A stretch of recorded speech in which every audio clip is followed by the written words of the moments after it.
Hola a todos y bienvenidos a Cristo Vive. Mi nombre es Samuel Galaviz, licenciado en Estudios Bíblicos. Hoy vamos a analizar un debate muy popular entre un sacerdote católico y un pastor adventista.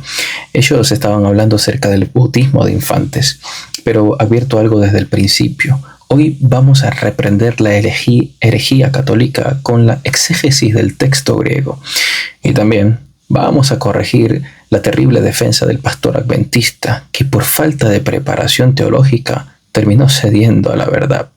Acompáñame a ver cómo la palabra de Dios, estudiada en su contexto, derriba los argumentos de los hombres. Usted sabe bien porque usted es un teólogo y conoce de teología y es un apologista. Yo lo felicito a este señor. ¿Sabe por qué? Porque si hoy la iglesia hoy está estudiando, si hoy la iglesia católica hoy está estudiando la Biblia, es por este señor. Yo he elegido a este señor. Por eso, aleluya. ¿Se dan cuenta del primer error garrafal? Antes de siquiera presentar un argumento, este pastor adventista cede toda la autoridad adulando al sacerdote. El apóstol Pablo en Gálatas capítulo 1 es tajante al decir que si alguien predica un evangelio diferente, sea anatema. Felicitar y validar públicamente a un hombre que enseña doctrina errada sobre la salvación y el bautismo no es amor cristiano, es debilidad teológica. Un defensor de la fe no adula el amor, lo confronta con la verdad. Sigamos. Ahí está la primera respuesta. Él me dice que dónde está el texto bíblico, que Jesús no fue bautizado cuando niño, porque no existía quien lo bautizara, porque Juan tenía 6 meses de nacido y no había quien lo bautizara. El texto está en Lucas 1, 40. Y entró en casa de Zacarías. El 39. En aquellos días, levantándose María, fue deprisa a la montaña, a una ciudad de Judá. Y entró en casa de Zacarías y saludó a Elizabeth. Y aconteció que cuando oyó Elizabeth la salutación de María, la criatura saltó en su vientre. Y Elizabeth fue llena del Espíritu Santo. Y exclamó con gran voz y dijo: bendita tú entre las mujeres, y bendito el fruto de tu vientre. Aquí dice que Isabel estaba embarazada cuando la Virgen María fue a visitarla. De modo que la Virgen María estaba embarazada ya. Y Isabel quedó llena del Espíritu Santo y el niño saltó en el vientre. El niño era Juan, el Bautista. Y se llama Bautista porque era el que comenzó a bautizar. Por eso se le llamaba Bautista.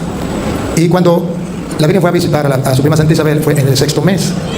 O sea, tenía 6 meses el niño de haber nacido. Cuando Jesús nació, era bebé, no podía bautizar a Juan. Ahí está el texto. Este argumento es una burla a la inteligencia bíblica. El cura afirma que Cristo no se bautizó de bebé por un problema de lógica, porque Juan estaba muy pequeño, pero vamos al contexto y al texto original. El Evangelio de Marcos tiene como idea principal presentar a Jesucristo como el siervo sufriente que llama al arrepentimiento. Marcos capítulo 1 versículo 4 define el ministerio de Juan explícitamente como bautismo de arrepentimiento para perdón de pecados. En griego, metanoia. Ahora, la palabra metanoia exige cambio de mente y dirección consciente. Un infante no tiene conciencia de pecado, y mucho menos Jesucristo, quien, según Hebreos 4, versículo 15, fue tentado en todo, pero sin pecado. Jesús no se bautizó a los 30 años porque estaba esperando que Juan creciera. Él se bautizó para cumplir toda justicia e iniciar su ministerio público, no para arrepentirse de nada. Usar la edad de Juan como excusa es torcer la historia bíblica.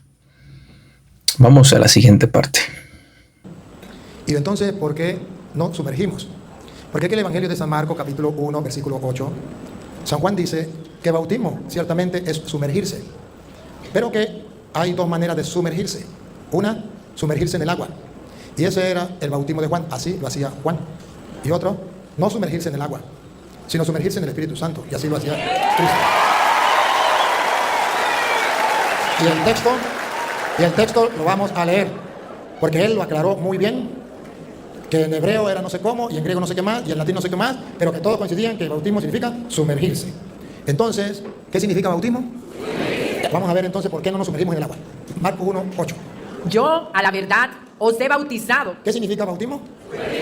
Juan dice, yo los he sumergido. Quiten la palabra bautismo. ¿Dónde está la palabra bautismo? Hay que entender qué es sumergirse. Yo, a la verdad, los he sumergido Con agua. con agua, en el agua.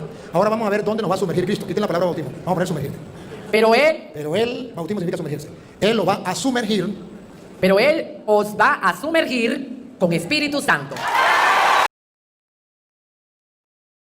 El sacerdote intenta hacer un malabarismo lingüístico para justificar que ellos derraman agua en la cabeza de los bebés en lugar de sumergirlos. Él admite que la palabra griega baptizo significa sumergir, pero dice que Jesús ahora nos bautiza en el Espíritu, descartando la inmersión en agua. Pero esto es falso. El bautismo interno del Espíritu Santo no anula la orden externa del bautismo en agua. En Hebreos 8, versículo 38, vemos a Felipe y al eunuco. El texto griego dice literalmente, descendieron ambos al agua. Si el bautismo válido fuera echarle un chorrito de agua a los bebés, jamás habrían entonces Felipe y el eunuco tenido que descender a un cuerpo de agua. Pero aquí viene el golpe histórico que los sacerdotes no te cuentan. Durante su primer milenio, la misma Iglesia Católica bautizaba por inmersión. Si vas a los registros históricos, la Didache, el manual cristiano más antiguo del año 100 después de Cristo, ordenaba bautizar sumergiendo en agua viva. Fue apenas en el concilio de Ravenna en el año 1311, más de 1000 años o más de 1300 años después de Cristo, cuando la Iglesia Católica oficializó por pura conveniencia humana que el rociamiento fuera hecho y ya no la inmersión. Convertir el razonamiento de la norma no es algo realmente correcto. Esto fue algo que hizo la Iglesia Católica mucho tiempo después. La Biblia no dice a qué edad. No dice qué edad. La única condición para ser bautizado es haber nacido. Está escrito en San Juan, capítulo 3, versículo 3 en adelante. La única condición, no dice qué edad. Puede ser que usted tenga 100 años, puede ser que usted tenga 50, puede ser que usted tenga 30, puede ser que usted tenga 5, puede ser que usted tenga 2, puede ser que usted tenga 1, puede ser que usted tenga un día de nacido. La única condición para usted nacer del agua y del Espíritu es que haya nacido. Lo dijo el maestro. Va, con la lupa. Respondió Jesús y le dijo, Respondió Jesús y le dijo, de cierto te digo, deben creerlo porque yo soy el camino, la verdad y la vida. Yo soy Dios y ustedes lo tienen que creer porque esto es cierto. Dios no miente. ¿Qué? que el que no naciere de nuevo, Ahí no dice a qué edad. Ahí lo único que dice que tiene que haber nacido. Para nacer de nuevo, no necesita tener 15 años, no necesita tener 80 años, 100 años. Para nacer de nuevo, lo único es que haya nacido. Y ustedes verán que Jesucristo se tomó la molestia para decir que había dos nacimientos. Uno, de la carne. Y dice, lo que nace de la carne es carne. Y lo que nace del Espíritu es Espíritu. Para mostrar que Él está hablando de dos nacimientos. El primer nacimiento es de la carne, un bebé. Y el segundo nacimiento es del Espíritu. Esta es teológicamente la manipulación más peligrosa del video. El sacerdote afirma que, según Jesús en Juan 3, para nacer del Espíritu solo basta haber nacido físicamente. El propósito central del Evangelio de Juan es que los lectores crean que Jesús es el Cristo y para que creyendo tengan vida eterna. Cuando Jesús le dice a Nicodemo lo que es nacido de la carne es, no le está dando un requisito de admisión para el bautismo, le está diagnosticando su problema de muerte espiritual. Ahora bien, la condición para nacer de nuevo no es existir físicamente. La condición se da unos versículos más abajo en Juan capítulo 3, versículo 16, y dice, para que todo aquel que en él cree no se pierda. El verbo griego es pisteuo, que significa el que está creyendo activamente. Un bebé de un día nacido no puede creer activamente en el Evangelio. Por lo tanto, bautizar a un bebé no produce un nuevo nacimiento, solo produce un bebé mojado. El don del Espíritu Santo. Ahora, ese don del Espíritu Santo es, ¿para quién? Para los adultos que, habiéndose arrepentido, recibieron el perdón de los pecados y ahora reciben el Espíritu. Pero también para los hijos de los adultos que no tienen pecado, como ellos dicen que los niños no tienen pecado, y que no tienen que arrepentirse porque no tienen pecado, pero que son hijos de ellos, para ellos también es. Entonces pone para dos, pongan cuidado. Porque para vosotros, Adultos, no me corran, mami. Otra vez, porque para vosotros, los adultos que tienen pecado y tienen que arrepentirse y confesar los pecados y recibir el perdón de los pecados. porque para vosotros es la promesa, Y por eso ellos tienen que arrepentirse. Ahora vamos a ver si los hijos tienen que arrepentirse. Los niños. y para vuestros hijos. Pero ahí no dice que tienen que arrepentirse. Es para los hijos.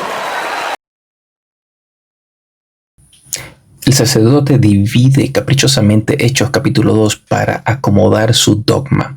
Él dice que el adulto se arrepiente, pero el hijo del adulto solo se bautiza. Vamos nuevamente al texto griego original. La palabra usada en Hechos capítulo 2 versículo 39 para hijos es teknois, que significa posteridad, descendencia o futuras generaciones. Pedro está diciendo que el evangelio alcanzará a sus linajes, no a los infantes de brazos en ese preciso instante. Pero el golpe que destruye la doctrina católica está solo 2 versículos abajo. El cura leyó los versículos 38 y 39, pero omitió convenientemente Hechos capítulo 2 versículo 41, que es la aplicación inmediata del sermón del Pedro. El texto dice: así que los que recibieron su palabra fueron bautizados. La frase griega significa recibir o abrazar con gozo la palabra. Un infante no tiene la capacidad cognitiva para abrazar un gozo o un sermón teológico. El bautismo bíblico exige recepción consciente de la palabra y arrepentimiento, claro.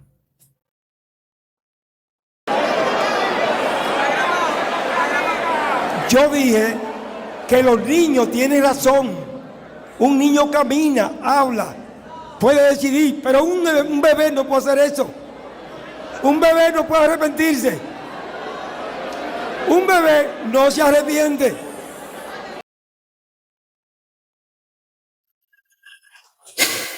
Aquí vemos por qué el sacerdote se llevó los aplausos.